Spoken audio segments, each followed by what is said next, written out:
que yo creo que es muy interesante y es muy importante y es absolutamente necesario la existencia de distintos registros a la hora de la divulgación de la historia. Y entonces los que somos más veteranos nos hemos criado leyendo Asterix o Tintines. Entonces me parece que esta idea que ha tenido Cascaborra es sensacional, no, es preciosa, porque cubre un registro muy importante que no existía, que es una buena divulgación histórica para un público juvenil. Muchísimas gracias por venir y todo tuyos. Muchísimas gracias. Bueno, voy a ser breve. Mis ideas caben en un post-it. O sea, no hay ambigüedad al respecto. En primer lugar, gracias de corazón, tanto de mi parte como la de Javier Marquina, que es el guionista que vive en Huesca, como del colorista Guillermo Pereira, como del editor Julián, porque, vamos, hemos sido una sorpresa dentro de la colección. Se ha agotado muy, muy, muy rápido. Hubo un intento de sacarlo antes de tiempo, porque yo cumplí plazos muy pronto y al final decidimos sacarlo en fecha.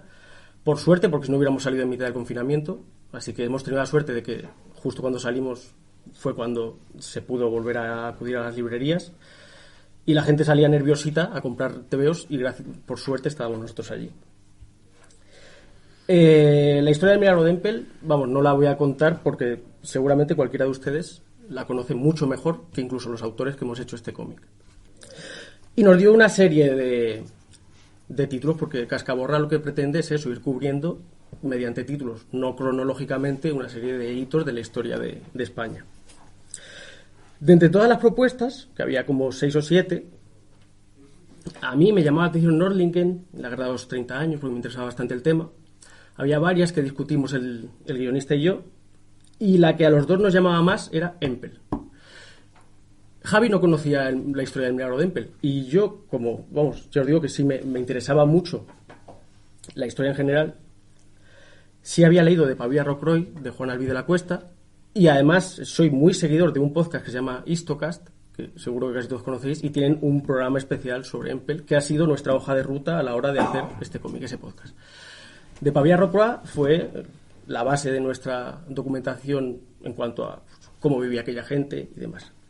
Entonces tuvimos que cambiar cosas, adaptarlos. Seguro que hay un montón de errores históricos, esos me los atribuyo yo, porque claro, es muy fácil para el guionista, esta es una pedrada que siempre le lanzo a Javier, desde el cariño, pues para mí es como un hermano ahora mismo, escribir: sobre la goleta 10 soldados luchan, la lucha es encarnizada. Esos 17 segundos de teclado de Javier son 2 tardes de mi trabajo y otro tanto del colorista. Porque claro, hay que buscar. Primero que yo no tengo ni idea de, vamos, ya les he dicho, mi aproximación a la historia es de aficionado, entonces yo puedo tener una idea muy vaga de qué es una goleta y ustedes tendrán una idea muy clara de qué es una bicicleta, pero si les pido que dibujen una bicicleta, les aseguro que van a sudar tinta. Pues imagínense para dibujar una goleta que no tenía claro ni cuántos palos, ni cuántas velas, ni nada. De hecho, creo que la palabra que he aprendido en todo esto es bauprés. No la conocía, me he enamorado de esa palabra. Entonces, nuestra aproximación en este sentido era intentar ser lo más dinámicos y aportar todo el lenguaje del cómic, y muchas veces se van a haber cometido errores históricos. Procuramos, tanto en los uniformes como en las banderas, como en los navíos, ser correctos. De hecho, teníamos un medidor en Google Maps de dónde está actualmente Empel, dónde estaría, bueno, la ermita de Empel, dónde estaba Bommel, que ahora hay tierra, claro, está desecado completamente. Y de hecho, tanto es así que hicimos una primera página de prueba, que es la página 10 del cómic, quiero recordar, en la que salía una bandera, una espada de Borgoña, y el editor amablemente la subió a las redes sociales, y enseguida, bueno, yo dije, vamos a poner la espada de Borgoña para no pisarnos los pies, los dedos en nada, porque claro, cada tercio tendría su bandera y tal, y bueno, esta entendemos que aunque no sea materialmente la legítima del momento, de ese tercio en concreto, al menos da la idea, y no es, o sea, no es como poner un pabellón nacional, es distinto, o sea, es históricamente más o menos correcto. Pues enseguida vieron muchísimos mensajes en Twitter de esta no es la bandera, esto no sé qué, no sé cuánto. Entonces, bueno, íbamos con mucha presión en ese sentido. Entonces yo pido, vamos, comprensión, y agradezco también la comprensión para nosotros no somos historiadores ninguno de nosotros, los que hemos sido... El hombre que ha escrito el epílogo sí lo es, nosotros no. Entonces, bueno, agradezco la comprensión. Este cómic, Javier escribió todo el argumento, yo colaboré un poco, nos propusimos películas y lecturas para ver la ambientación a los dos. Nosotros teníamos como referente, aunque suene muy raro, la película La Cosa de John Carpenter, a la hora del clima, porque claro, yo le decía, un montón de desgraciados. Yo me imagino a un señor de Extremadura, diciendo, me cago en mi madre, ¿qué coño hago yo en Holanda? Congelándome. Aquí con una bronquitis que no me aguanto, llevo no sé cuántos meses pasando frío, mojado, no había manera de secarse. Además, estuvimos viendo que, por ejemplo, las hormas de los zapatos resulta que eran idénticas, anécdotas que vimos en aquella época. O sea, la incomodidad tenía que ser espantosa. Entonces vimos películas de ese tipo, La Cosa, por el ambiente frío. Alien también nos interesó, o sea, referentes que aunque el lector no los aprecie, nosotros a la hora de hecho nos intercambiamos música para decir, bueno, el ambiente que quiero en esta escena es este tipo de sonido.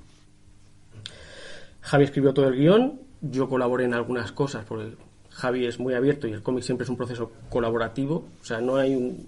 Normalmente, siempre que todos los autores con los que he tenido la suerte de trabajar, no hay un compartimentos estancos, guión, dibujo, color, sino el guionista hace una historia, pero en lo que el dibujante se pasa tantas tardes con esos personajes intentando traerlos a la vida, descubre cosas que a lo mejor el guionista no había visto, los propone y viceversa, y con el colorista, con Guillermo Pereira, igual. Guillermo además se da la circunstancia de que es uno de mis mejores amigos, o sea que la colaboración ha sido como la seda. Después con el colorista ha sido exactamente igual, nos juntábamos, él vive también en Alcorcón igual que yo, entonces intercambiábamos ideas, nos mandábamos páginas y demás.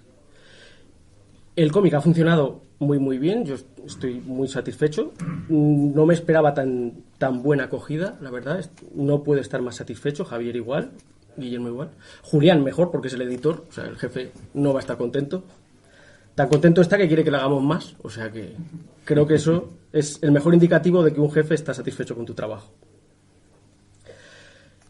Este cómic además de descubrirnos un montón de recovecos de la historia de nuestro país a los que no nos habíamos aproximado, nos ha picado la curiosidad, porque a mí, ya les he dicho que desde la aproximación histórica, simplemente como aficionado, pero a nivel de historia del arte, de historia del pensamiento, de literatura, sí me interesa muchísimo.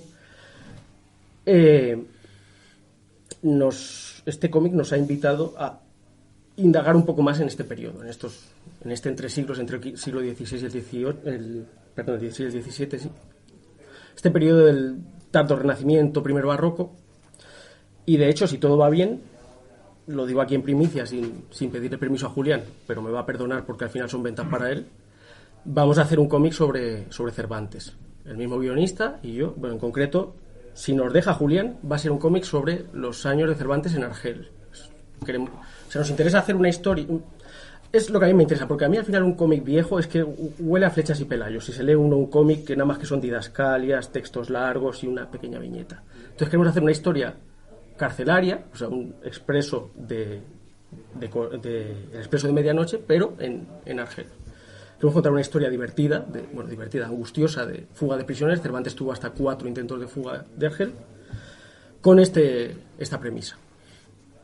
Y vamos, parece ser que vamos a ir para adelante. A Javier Marquina, si ustedes le siguen, es un fénix de los ingenios, está acaparando todas las editoriales de cómic habidas en España y por haber, está publicando con un montón de ellas. Uno de sus proyectos lo estoy dibujando yo, Progenie, que es un cómic del pasado, nos vamos al futuro, es un cómic de ciencia ficción, o sea, no tiene nada que ver.